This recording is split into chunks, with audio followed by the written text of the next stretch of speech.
everyone, and welcome to a new episode of Falling Upwards. I'm one of your hosts, M.A. Kwan, but Maddie has a very, very concerned look on her face, and I'll be honest, that threw me off during this intro. So I'll introduce her now, so that she can explain what that look on her face was about. Hello, Maddie. I think it's... What is going on? What's going on? I think it's just a huge of things, you know? Like, I can't really control my face, you know? Like, I just can't perceive what's going on in there. I do have stomachache, so that could be part of it.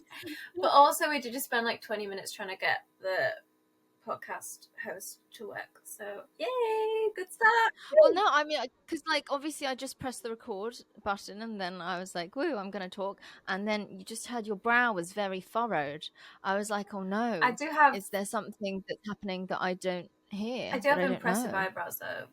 Like, you do have impressive eyebrows. We have a lovely special guest with us today on the lawn. It's a very nice pre-record where, of course, Maddie will be getting to hear this for the first time alongside you all. But before we dive in, Maddie, what's up with Mad News? So, you know, I don't know why, but when you said Mad News, I was expecting to hear that sound. Oh. Like, I hear it at night sometimes. You know? Okay, it's Mad News. If you think about it, everything is Mad News. Like, in my life, everything is Mad News. I'm just gonna hear this sound all the time because everything is Mad News. So basically, to introduce this story, I lucid dream pretty much every night. And for those that don't know, lucid dreaming is where you sort of know that you're dreaming in the dream, and whether or not you can actually control the dream depends on how lucid you are, because you can be kind of like, oh yeah, I'm dreaming right now, and you can be like, whoa, I have to fight off my consciousness to stay in this realm right now, but this is so cool. Now those are the cool ones. But yes, I do that pretty much like every night, but it's often the lesser cool one than the cool one. But I had the cool one recently, and I just had this amazing dream. The plot was so good. There were multiple settings. It was in like this fantasy land. There were fleshed out characters, and you know, me being a writer but never having the time to do that full novel that I and like every writer ever has always dreamed of doing, I was like, I need to write this, but in the dream, you know, I knew I was dreaming, but I was like, I need to write about this dream when I wake up, because I could just write the plot of this dream and it would be a full novel, and I'm like gonna get bank off of that because it's just so good. So I wake up and I recount the entire dream, and it takes like several A4 pages of lined paper. Who knows where I got that from? And you know, I get everything detailed. I get all the personalities. I get all the important information down, and it's there. I'm so happy. I've got this story written out, and then I realize I'm still dreaming, aren't I? So I wake up finally. Now, after going through all that again, it's still in my mind, you know. So I start with the characters. I'm like, right, these are the names. Let's just get down the key information. So I've got all these place names. I'll remember this, you know. This is the general sort of gist of the story. It's not as detailed as the last recounting, but I've got it. And guess what, MA? Oh my god. I was still dreaming. Oh my god! So when I finally woke up, I didn't even remember the dream until several hours later, and all I could remember of the dream was like a vague name here and there, maybe one tiny fuzzy image of a location, but nothing to go off of this incredible plot that, you know, I tried to write down like 3 times while dreaming, and I'll never know. And you know what is so painful, MA? This isn't the first time this has happened. This happens to me all the time. I get a dream that I'm like, this is so cool. I need to write this down. I write it down and I'm still dreaming. And Oh no! 99% of the time, when I'm writing it down, I'm not actually writing it down. That's so painful. It's so painful. It's like I'm locked out. For people who are listening to this, we've recorded this episode back to back with what will be episode 3. So we've actually recorded episode 3 for episode 2. Episode 3 has been equally trippy. So for context, I'm listening to this like, what has my afternoon been? Oh my God. It's been story after story film. So you can look forward to this in episode 3, more of this. That's I don't even know what to say. That's horrifying. It's so painful. It's not like a nightmare, but it does sound very stressful. It's like my own personal torture, Emma. Because I just, oh my God. I honestly, if I get like my full 11-hour chunk, which is my ideal amount of sleep, I will honestly have the most vivid, imaginative dreams. But in waking life, my imagination is like much more dull. I rarely dream, so that's... Excuse me? Yeah, I rarely dream. This is more shocking than mad news. Is it? I just don't really dream. I just sleep and then I wake up. No, you must dream, but you just don't forget it. You can't sleep and not dream. I mean, maybe, but I just like... I've never, like... I've maybe had 1 or 2 dreams that I actually remember actually having. Ever? Yeah. Nothing. Can't believe that. Well, I can provide some more beautiful escapism via our lovely guest today, if you would like that. Yeah. So we have the fantastic Red Rum Club on the lawn today. I've been really excited to do this because I think they're one of my favorite... I say this a lot, I know, but I think they're one of my favorite interviews that I've ever done, and I'm excited for Maddie to listen to it for the first time. So, you know what? I could do a long introduction, but I think they speak for themselves beautifully as well. So shall we get going? Good. Yes, we should. All right, let's go. Can't be arsed last that. That was the most like, yeah, good joke, mate. I love your reference. You do a lot. Are you dressed for day release, Tom? I'll just take that one. Hold on. Was that a beautiful, juicy Scouse accent I could hear? It was. Oh, I'm so happy. Northerners unite. See, we've talked about something. We both love a Liverpudlian accent. We both love a Scouse accent. I was telling a Norwegian friend of mine about Scouse accents last night when I was playing Star Stable. Amazing. And, she just told me how she'd been to Manchester and she was like, I can't decide if I love it or hate it. And I was like, what? I love the Manny accent. It's so friendly. Like, us Yorkshire lot. Well, the accent sounds it to me anyway. It's like warm. But I was telling her my favourite is like the Liverpudlian because it's so juicy. It's just nice, isn't it? It's just nice. You know? It's just nice. It is. It's like you're sucking on a sweet. There's a lot of layers to it, I feel. Yeah. Yeah. Like it's like you can taste it, the accent. You know what I mean? Like yeah. If our accents are a bit like crackers because they're just a bit, it's like, oh, she's English, kind of like standard. Yeah. Phoebe Waller-Bridge, it's just there. Yeah. Maybe there's a little bit of a tinge, but it's just there. It's just English bread. Yeah. Crackers. And then you're like in Liverpool and it's like toxic waste, the sweets, I mean. It's like zingy. It's fabulous. It's got personality. Yeah. Yeah. Scottish could be like a mint cake. Have you ever had a mint cake? I have. What would Irish be? Oh, Ireland. Toffee. Nice. What about Welsh? Bonbons. Oh, I love that. See, I have sweets to describe all my lovely accent, and then we're just crackers. Sorry, I mean. I don't disagree. You and I are crackers. Is this a common thing? A lot of teasing, a lot of ribbing. Yeah. And also he does get day released. Okay. I'm dressed like for day release. Just always get changed, but it's fine. I look cool. You do look cool. My mum says. You look roasting. It's like a school jump. Is your mum here today? She is. She is. Yeah. Okay. She's in the Pim's tent at the minute with my mum. Nice. She's been here since alcohol in Thursday. Suey's been here since Thursday. When did you all come down? Last night. Yesterday. Okay. Yeah.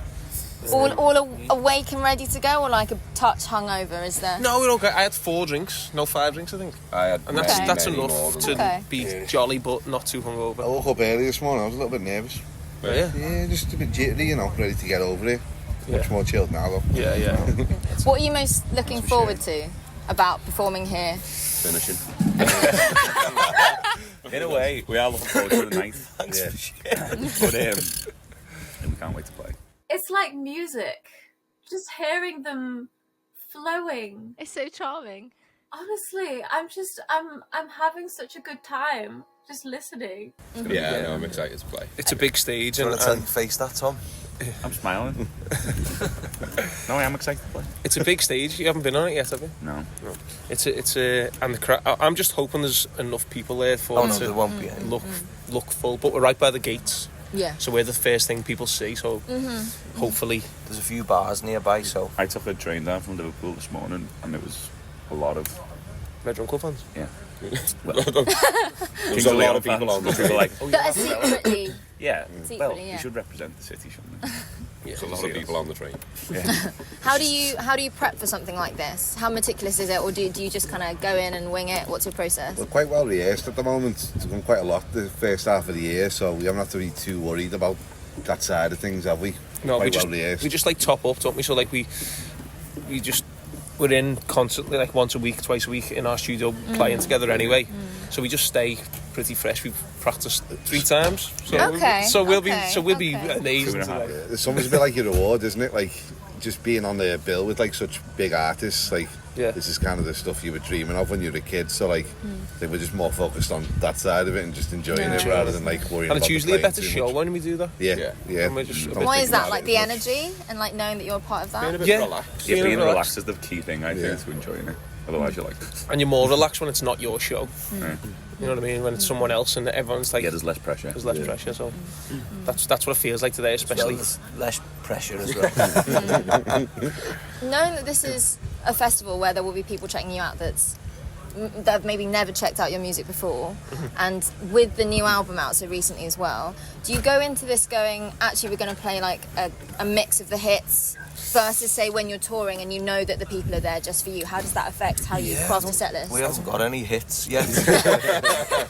So that's an You've easy got fans, conversation. so that means Yeah, you've got hits. We've got we have it's quite a showcase set list. I think it's like it's like a try before you buy. Yeah. Free trial. This is what we're about. It's a free trial. Yeah, it's probably got to have to be like, we think of it as like a bit of a eclectic thing. So Okay. so you got to give the people who haven't seen us before a good range of like, we sound like this sometimes and we sound like that. So like, Wait, we can do this. we can do this too. Yeah, like Here's that's what I what- prepared early. yeah. That's what we think, but everyone's like, that's Here's not one I the wrote like band, 5 minutes ago. Yeah, it's getting harder to pick them though, isn't it? Yeah, since the Is that a good repertoire- problem or a bit problem? Suppose definitely it good can be a little bit bitchy, a bit. Yeah, we We're all can behind each other's backs, trying to like lobby for each other's votes for the Yeah. set list. Practice room, war zone. Yeah, that's the thing we argue about the most, set lists. Okay. Yeah, like Really getting our ugly Like you all Sides have a comes out. different vision for what Yeah. you want it to turn out. And there's probably like 50% we all agree, them 5 Yeah, songs there's, have like, got to be there. staples. And then we argue about the rest, yeah. Nice. Well, I mentioned the newest album, and I think something really notable about all your records is the vision behind every album does seem very intentional. Kind of album to album, you feel like obviously it's your sound, but you feel like you're always listening to something new. Is that something you plan from the get-go? Like, do you all sit down and go, okay, we want to start with this concept, go in this direction, or do you just kind of let it happen? I've answered very well before on the... I'm trying to remember what I said. But it's a different kind of question because it actually, it's not very intentional, I don't think. It's very, like the song, we just start writing songs and kind of see how they end up. But coming into this last album, they were quite a mixed bag of songs. They were quite like different styles and stuff.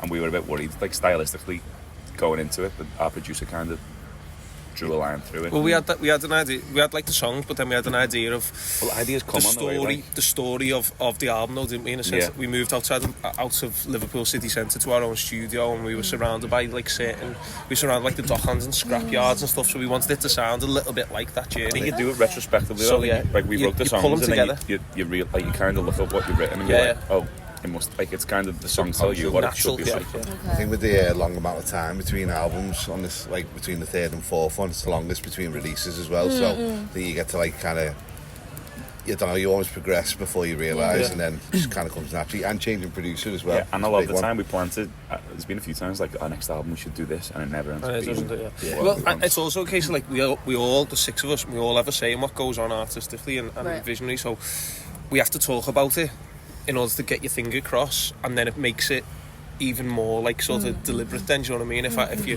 If we all like have to talk about it so much, it becomes very like obvious that it's a new piece of work sort of thing. It's not like some crazy singer, like it's not like just your vision. Everyone's like, what's in your head, Tom? Yeah. Do you know what I mean? Like, don't worry about it. Just follow That's just the way it is. It won't become real. Follow my You lead. need to write it out. Yeah. You've obviously toured all around the world, you know, the US, South Korea, seen so many, kind of had so many different experiences.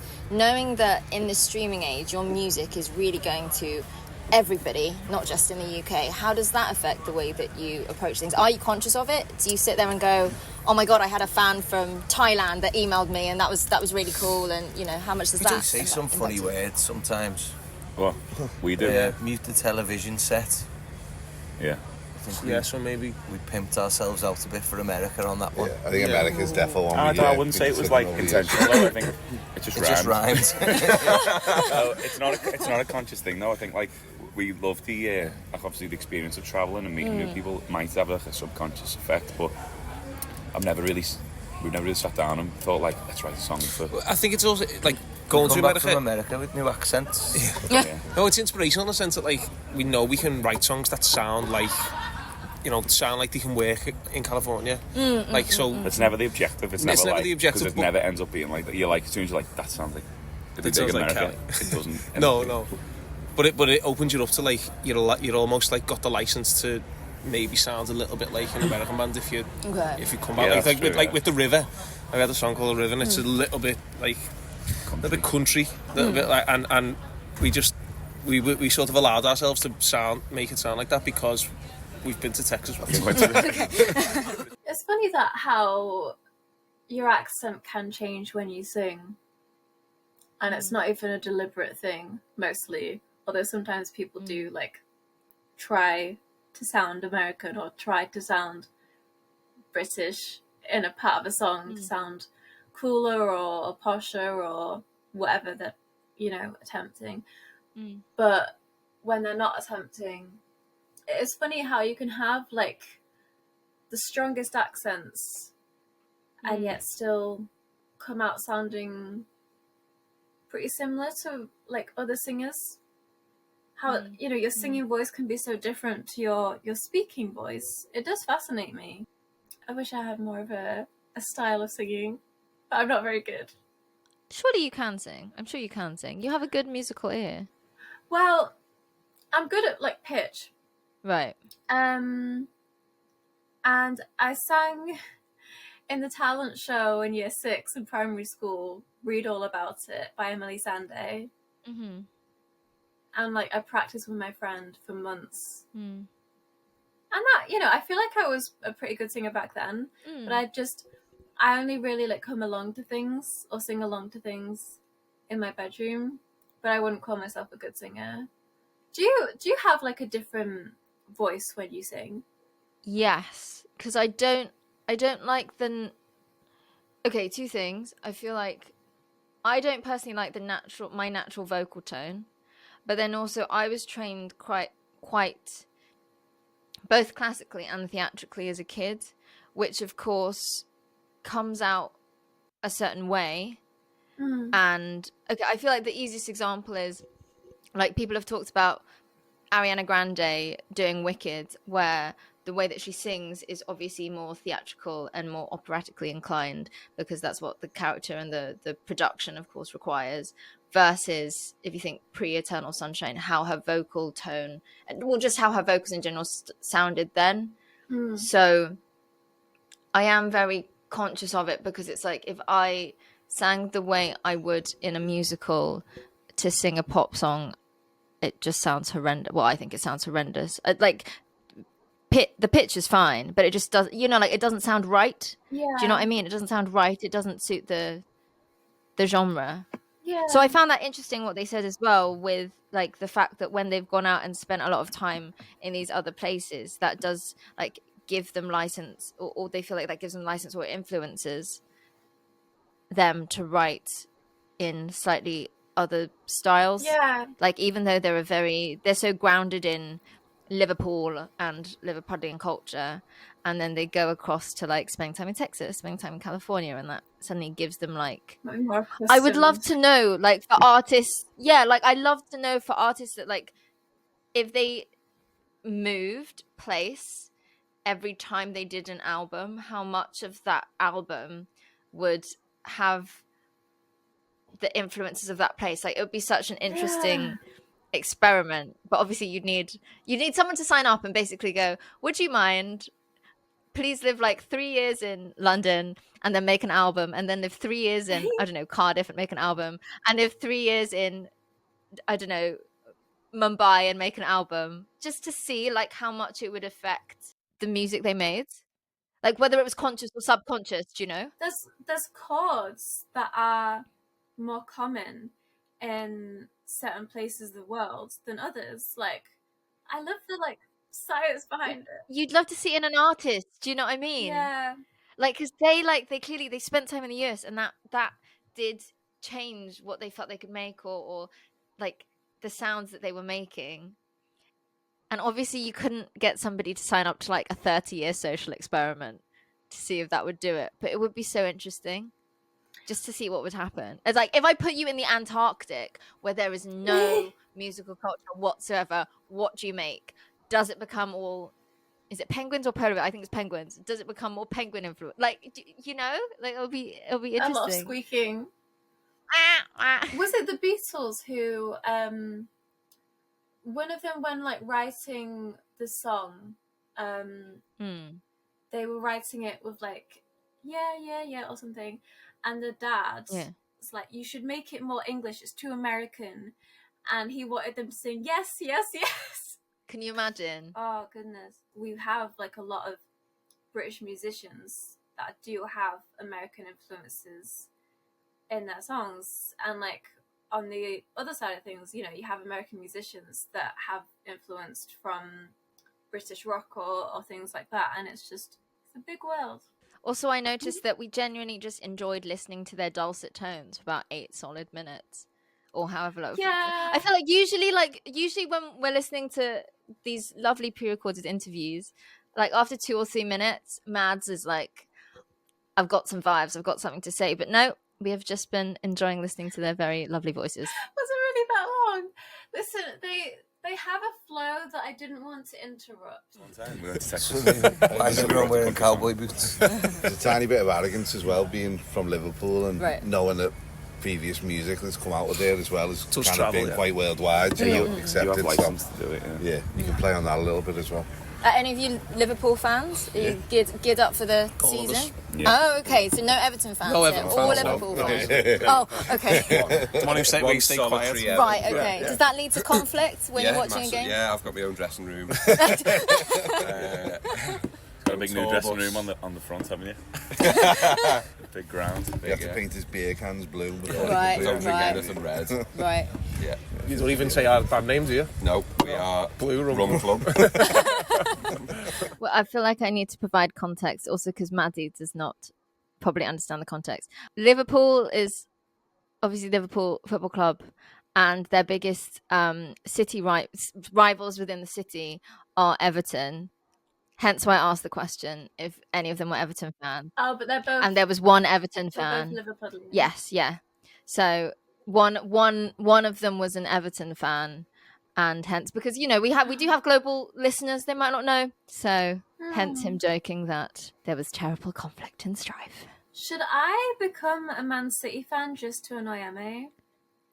No, if you're going to wait. Sorry. Wait a second. If you're going to become like a fan of a rival, at least make it like Liverpool or something. At least make it like a club with history. The visceral reaction. Not Man City. Oh my god. No, I think Man City are just. Something we ask everybody every interview is, you know, we look at the concept of, especially in creative fields, failure can be so hard to deal with when you deal with more failures than kind of wins. What does failure mean to you guys? Well, it's all we've really known. Well, yeah, in a way that's not true, but like it is what it drives us a lot. Like Not going to talk about Friday. We took a long. What was Friday? The group chat was a dark phase. That happens every now and then. We've got each other. But when you step back and look at it, we're not failing. But there was a few years there where it was touch and go. Yeah. in the early. We're good at doing it. We're good at it. The fact that we're mates. Humbled sometimes. Be humble and be like, find the. If you can make light of it, Yeah, it's pretty funny. and we've got camaraderie. Sometimes I feel for solo artists Right.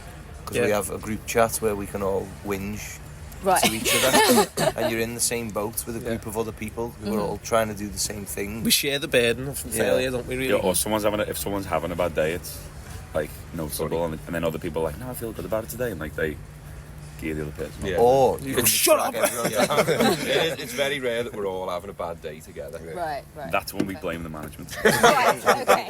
It's like, we're unified on that, guys. Let's go to management. That's really sweet, though. There's so many of them that are all like there for each other. Also, I don't know his name, but I loved the way one of them said camaraderie. I can't even do it. I can't even do the accent. It's just a wonderful But that accent. was beautiful. But no, it is.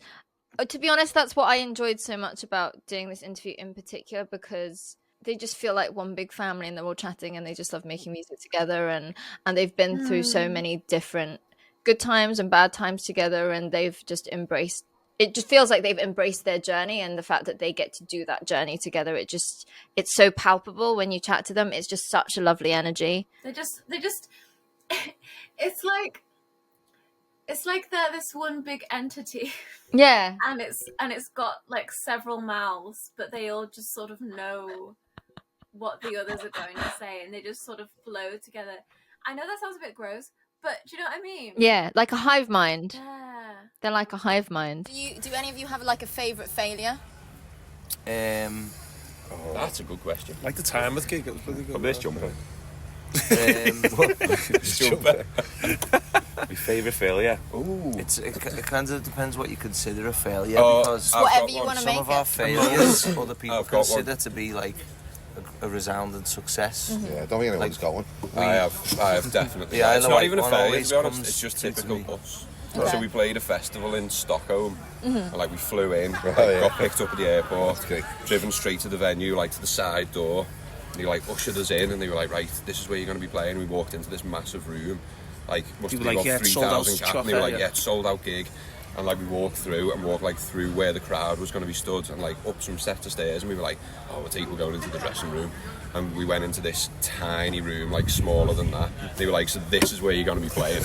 We were like, not that big room, and they were like, It was like a cloakroom. It was like, no, that's for the big Did you fans. think you were? yeah, they were like, did you really think you were going to play down just there? And we were flown like, from Liverpool? no, not at all. And they laughed way too much. Oh, that's sad. But that is a good failure. Yeah. I mean, we know that they've gone on to do amazing things. Mm. But I mean, can you imagine walking in just going, oh my God, this is amazing. All these people are here for us. We get to play this massive room. Wait, no, that's not the room. I was deceived. Yeah. We're in this little shoebox on the side. Unfortunate. But as we know, they now perform to massive crowds.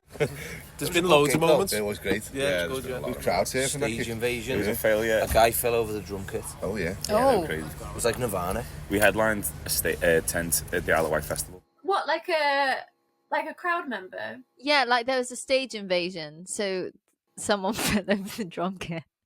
That's not really a failure on their part, though. That's not their failure. Though. No. That's just like security could not stop people, and it just happened. Yeah. I feel like that sort of stuff just happens at rock gigs, though. Like, I shot, one of the first gigs I ever shot was this tiny one in, like, a club. And, Yeah. I kid you not, people were, like, just running on stage and running across it, like, the entire time. And then, near the end of the gig, the band actually invited as many of the crowd as possible to get on stage with them and just jump the house down as they, like, you know, did their last sort Oh my of god. stretch, and it was really cool, to be honest. I couldn't like get any good pictures because it was just this massive people, but that's what rock gigs are like. Oh, that was bad. So we have to That get was there. bad. We got told we have to get there early to sound check. Great one, really. No, we were It was saving great, money it? on the ferry. It was a cheap ferry. It was management. Okay. They booked the first ferry over. So anyway, we got there early, really early. Got let into the festival, and the stage was sponsored by a beer company, and we were like, we had nothing to do. All We went day. on until 9:30 or something. And we were really friendly with like the liaison. He was like, just help yourself to the van. Oh my god. We played the show. We thought it went great. The next day our manager was like, what the fuck? I've had all kinds of people saying, oh, they were great, but I've seen them better. And then we saw videos from the night before, and I've got the bass player on my shoulders mid-set. Franny's on the photographer's shoulders. There's this video, he just looks really tall, and then he just comes back and No noise was coming out the trumpet. We thought we had a He was good... and it blowing was- into it, I but think nothing was I coming think they out. cut me off at that point because it was so I bad. think you From started that- sucking it at one point. From that come the 2-hour rule, which we still abide by today, so we can't have a drink 2 hours before stage time. Okay. We always Just abide make by sure it, you're yeah. all on it. Yeah. Okay. What time's it now? Because we're all on the Yeah, we are actually, it's a 3-hour rule today, so sun's out. We drink It's a 14 beers in 2 hours. clause, yeah. When it's sunny. We've got many failures, really, haven't we? Yeah, every single day we fail. Do you think of that like in a good way, knowing that you fail, but actually that failure helps I mean, you as going long- forward, or are there some It's failures gotta- where you're it's like, gotta it's turn. just horrendous? At some point, it's got to change. Yeah. Do you ever look back though, having released so many records now, you've built up such a following, and genuinely take a step back and go, Yeah, it's actually, mad. yeah, we've done all Yeah, we right. have We don't do that Yeah. enough, though. We don't do enough, yeah. And we do feel a bit like We don't spoiled get giddy complaining. with each other and we're like, oh, we're doing Kingsley. We don't do that. We Okay. just go, yeah, it's about We argue fucking most, time. Is that the Scouser in you being like I realistic? don't know. Like, Yeah. Right. I think it's quite important though because you don't. I think as soon as you get complacent, you haven't really got that much to say anymore. You know what I mean? And like, I don't. We see like we dream big. Like we see we've got like bigger steps to achieve and all that, and we're more focused on what we're gonna be doing and what we have done. It's always nice to look back like and take in a couple of ones, especially when you're going through a little bit of a dry patch where it's not doing so we well. played but- our first arena show and I don't Yeah. think anyone spoke about it yet. No, we haven't really. Wow. Everyone's like, how was it? And we're like, yeah, it's good, yeah. How the boys feel about it? We're like, I don't know. Like, we just like walked off stage and just started to get drunk. That was it, you know what I mean? It was like Okay. a nod and that was it. It was pretty special. It was good, yeah. What's the peak? Where would you ultimately like to be? On that First one band. there, headlining. First Okay. band to play Or in Mars. pyramid stage. Like, there's no point I th- like dreaming smaller than that. Really, Yeah, because yeah. It's one of them. I think you'd aim for the top, but like if you don't hit the top, you're not like that bothered about like because we've done so much already. Everything's kind of a Shoot for the bonus. moon, and now. if you miss, you'll fall amongst the stars. Wow. Did you just think of that? Yeah, I'm gonna get maybe that. I'm gonna get that tattooed on You the me. songwriter? Really just shot me. shoot for the moon. No, it's like I've seen on Tumblr. I'm just like in heaven right now. Oh, My brain feels like it's been massaged oh. from their voices. Like there's no. Is it amniotic fluid or is that I think that's pregnancy? pregnancy. What's the brain juice called? Spinal fluid, Sure, right? sure. Instead of that, I've got caramel rushing around in there Oh, right now. they do just have the best energy. Just lovely people. They do, and you just know that they've got good music when they have such a good connection with each other Yeah. and a good attitude. You know, Yeah. I liked what one of them said about how they dream big, but they're also not going to be super down if they don't get to those heights. Mm, You know, mm. I think we can have a tendency to sort of bash ourselves if we don't reach our goals, but it's what you and I have like just been talking about loads in this episode and the last is that don't just calm down. I just calm take life down. as it is. Yeah. Set goals, but it's not the end of the world if you don't meet those specific goals. Something else can happen. Yeah. Thing happen. Yeah. Thing happen.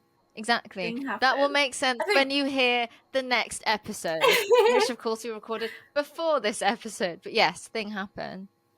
I mean, the reason why both of us, of course, love doing the show is we get to ask so many wonderful people and accomplished people these questions. But I just feel like you really get a sense with them that they genuinely enjoy the journey.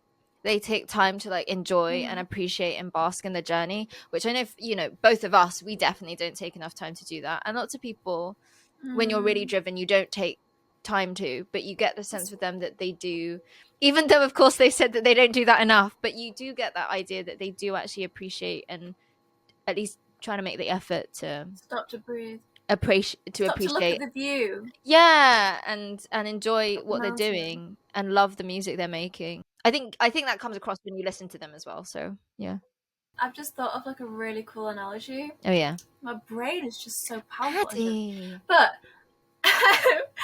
no, but like we always talk about climbing up a mountain and it's about getting the view at the end. Yeah. But what about the view when you're going up the mountain? Yeah.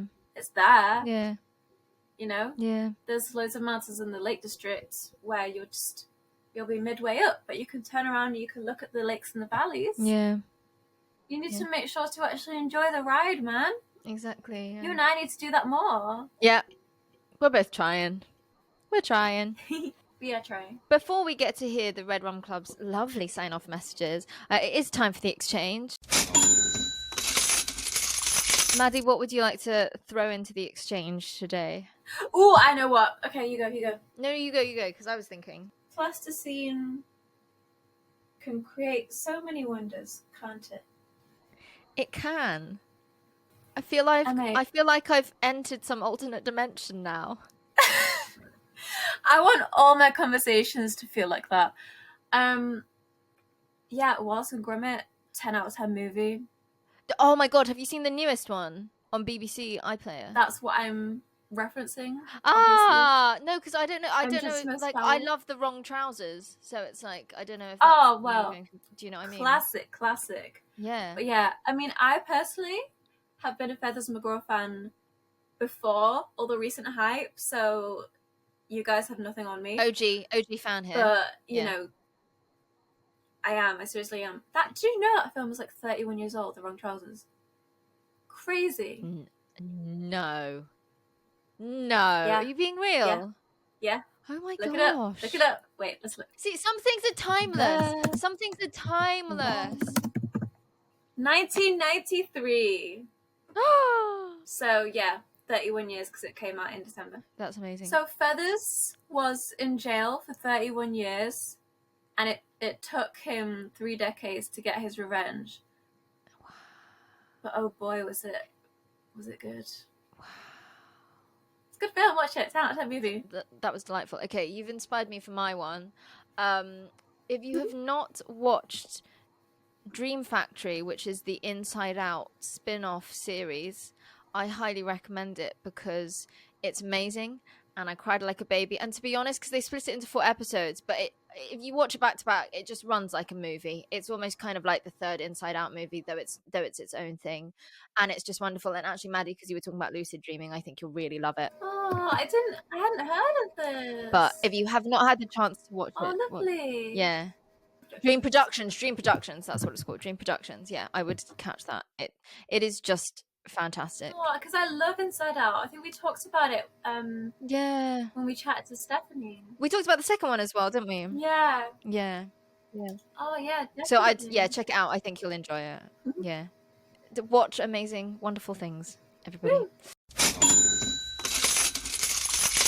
You each have one little one-liner message you'd like to give to everybody? Yeah. I don't know if I've got one. Don't forget where you came from. Oh, Don't forget where you came from.